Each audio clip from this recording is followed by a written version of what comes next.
მთელი მსოფლიოს მასშტაბით 100,000-ობით მორბენალი დღეს იმისთვის გაერთიანდა, რომ საკუთარი წვლილი შეიტანოს ზურგის ტვინის დაზიანების მქონე ადამიანების მკურნალობის საქმეში. აქციას საქართველოს შეუერთდა ნუცა ტრაპაიძე ისაუბრებს დეტალებზე.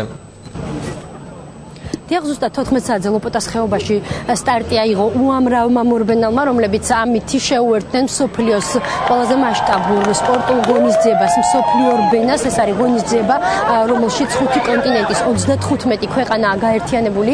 მორბენლებმა 100,000-ობით მორბენალმა სწორედ ერთდროულად დაიწყო სირბილი იმისთვის, რომ მხარი დაუჭირონ ზურგის ტვინის დაზიანების მქონე ადამიანებს. საქართველოში სულ დარეგისტრირდა 3,000-მდე ადამიანი, მათ შორის არის 300 უცხოელიც და თანხა, რომელიც შემოვა ამ ღონისძიებიდან, მოხმარდება სწორედ ზურგის ტვინის დაზიანების მქონე ადამიანებს. 3 უზარმაზარი მარათონი მაქვს ჩატარებული.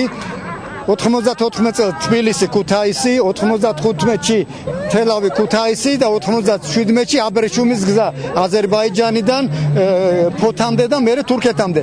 და დღევანდელი არის განსაკუთრებული ჩემთვის, განსაკუთრებული იმიტომ, რომ მარათონის პროპაგანდა და არის საქველმოქმედო. ძალიან გამეხარდა, როცა გავიგარა საქართველოს შეუერთდა მსოფლიო ორბენას და მაშინვე ჩაერთო სამშენებლო კომპანია ანაგიც. ჩვენ ყოველთვის გვერდში ვდგავართ სოციალურად დაუცველ პირებს და ამ მცირეოდენი ჩვენი წვლილით დავეხმარებით მას ძალიან გაგვეხარდება. ეს დიდი რამხელა და რა დიდი ზეიმია, თქვენ კარგად ნახეთ, რამდენი ადამიანი შეიკრიბა იმ იდეით, რომ ირბინოს.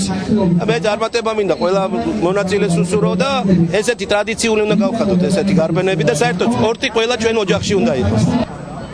შეჯიბრის სირბილში ამ წუთებშიც გრძელდება, როგორც ცნობილია, მსოფლიო ორბენის მარათონში გაიმარჯვებს 2 ადამიანი, ეს იქნება 1 მამაკაცი და 1 ქალი.